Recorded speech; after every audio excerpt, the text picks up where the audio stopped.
परीक्षा पास की है, उसके पीछे एक कविता है जिसके शब्दों को लेकर मैंने ये परीक्षा पास की है। तो मैं अपने उस संघर्ष के बारे में उस कविता की 4 लाइन आपके सामने प्रस्तुत करूँगी। ये जो कविता है ये हरिवंश राय बच्चन जी की कविता है। तो प्रसिद्ध कविता है, आप लोग सभी ने कभी ना कभी जरूर सुनी होगी।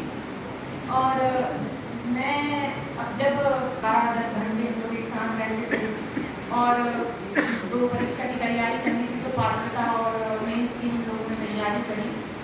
तो जैसे कि सर ने आज मुझे नोटिस किया था कि मुझे काफ़ी ज़्यादा जमाई आ रही थी, तो सर ने मेरा नाम लिया था। तो खाना खाने के बाद हम लोग को नींद आती ही थी, बिल्कुल फिक्स है। तो कभी वो 15 मिनट का ब्रेक लेती थी, कभी मैं 15 मिनट का ब्रेक लेती थी।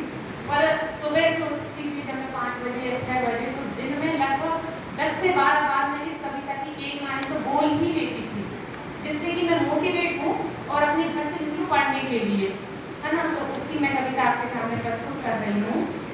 मुझे नींद आती थी बहुत ज़्यादा और अभी भी आती है, तो इसलिए मैं इस कविता को सुबह उठते ही से बोलती हूँ। जब तक ना मिले सफलता, जब तक ना मिले सफलता, नींद चैन को त्यागो तुम।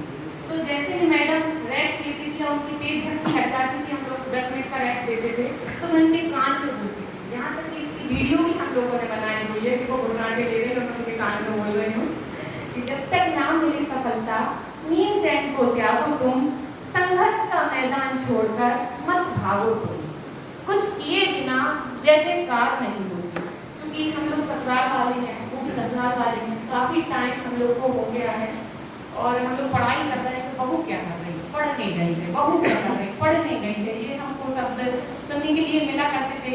और उनकी सासू माँ भी दिखती थी, ये सुबह से आ गई 8 बजे से 9 बजे से मैं उनके घर बैठती थी, लगभग 10-12 घंटे किसी घर बैठना बहुत बड़ी बात होती है, लोग कहीं घूमना।